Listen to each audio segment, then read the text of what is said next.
Hi friends, welcome to my channel Sheetal's kitchen Gujarati. અને આજે હું આવી ગઈ છું તમારી સાથે બાળકોના લંચ બોક્સ માટેની સેકન્ડ રેસીપી લઈને.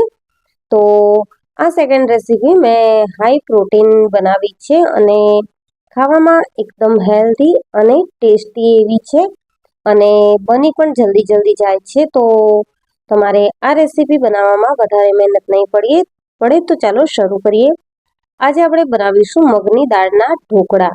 તો હું ઢોકળા બનાવી રહી છું, તો મારો સન છે તે આવી ગયો છે મારી પાસે અને મને કહે છે, મમ્મી હું તને હેલ્પ કરું છું. તો અહીંયા મેં 1 કપ મગની દાળ અને અડધો કપ જેટલા ચોખા લઈ લીધા છે અને 4 થી 5 વાર સારા પાણીથી ધોઈ અને તેને આખી રાત માટે અથવા તો 6-7 કલાક જેવું આપણે પલાળી રાખીશું. તો ઓવરનાઇટ પલાળી રાખ્યા પછી અહીંયા હું સવારે લગભગ 5:30 થયા છે અને હું દાળ ચોખા સારી રીતે પલળી ગયા છે તો ધોઈ અને મિક્સર જારમાં લઈ રહી છું. મિક્સર જારમાં દાળ ચોખા ઉમેર્યા બાદ આપણે 2 થી 3 કળી જેટલું લસણ, 2 લીલા મરચાં અથવા તો તમારે વધારે તીખું જોતું હોય તો એ પ્રમાણે તમે વધારે મરચાં ઉમેરી શકો છો. સાથે 1 ઇંચ આદુનો ટુકડો આ રીતે છોલી અને કટ કરીને મેં ઉમેરી લીધો છે અને સ્વાદ પ્રમાણે આપણે મીઠું ઉમેરીશું. તો આ ઢોકળામાં આપણે વધારે પડતા મસાલા નથી કરવાના હોતા, તો મીઠું મેં અહીંયા જ ઉમેરી લીધું છે. અને ઢોકળા થોડા ખાટા હોય તો જ સારા લાગે છે, તો મેં ખટાશ માટે અહીંયા છાશ ઉમેરી લીધી છે. જો તમારે છાશ ન ઉમેરવું હોય તો તમે પાણી ઉમેરીને પણ દાળ ચોખાને પીસી શકો છો. એકદમ બારીક એવું પીસાઈ ગયું છે. તો હવે આપણે કલર માટે થોડી એવી હળદર ઉમેરીશું અને સાથે ઢોકળા ખાતી વખતે ગળામાં ન ચીપકે એટલા માટે આપણે 1 મોટી ચમચી જેટલું તેલ ઉમેરી અને જે ઢોકળાનું આપણે બેટર બનાવ્યું છે તેને સારી રીતે ફેટી લઈશું. સારી રીતે બેટર ફેટી લીધા પછી આ રીતે આપણે ઢોકળિયામાં તેલ લગાવી લઈશું બધી જ બાજુથી અને એક મોટા કડાઈમાં મેં પાણી ગરમ કરવા મૂકી દીધું છે. તો એ કડાઈમાં આપણે આ તેલ લગાવેલા વાસણને મૂકી દઈશું. અહીંયા મેં 2 થાળી જેટલા ઢોકળા બનાવ્યા છે, તો હું બીજી થાળી પણ તેલથી ગ્રીસ કરી રહી છું.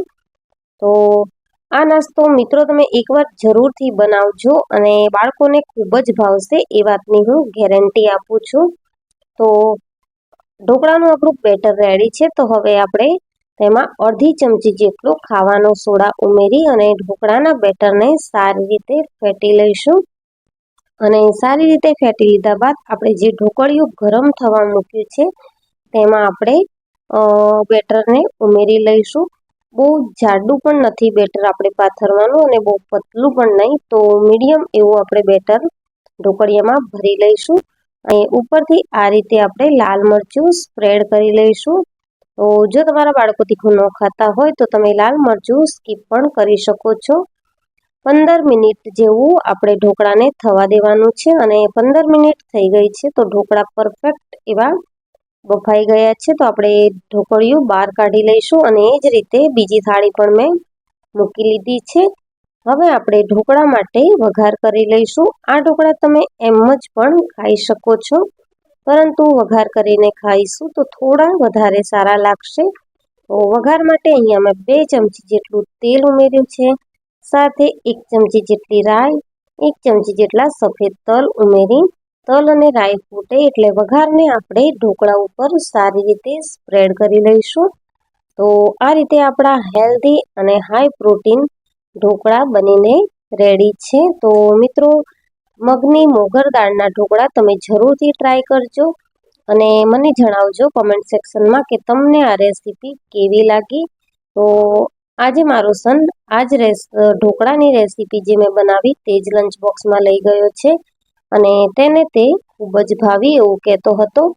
તો મિત્રો તમને આ રેસીપી કેવી લાગી તે મને કમેન્ટ સેક્શનમાં જરૂરથી જણાવજો અને જો રેસીપી વિડીયો ગમ્યો હોય તો વિડીયોને લાઇક કરજો, તમારા ફ્રેન્ડ્સ અને ફેમિલીમાં શેર કરજો અને મારા ચેનલને સબસ્ક્રાઈબ જરૂરથી કરજો. સુપર સોફ્ટ હાઈ પ્રોટીન મગની દાળના ઢોકળા બનીને રેડી છે. Thank you.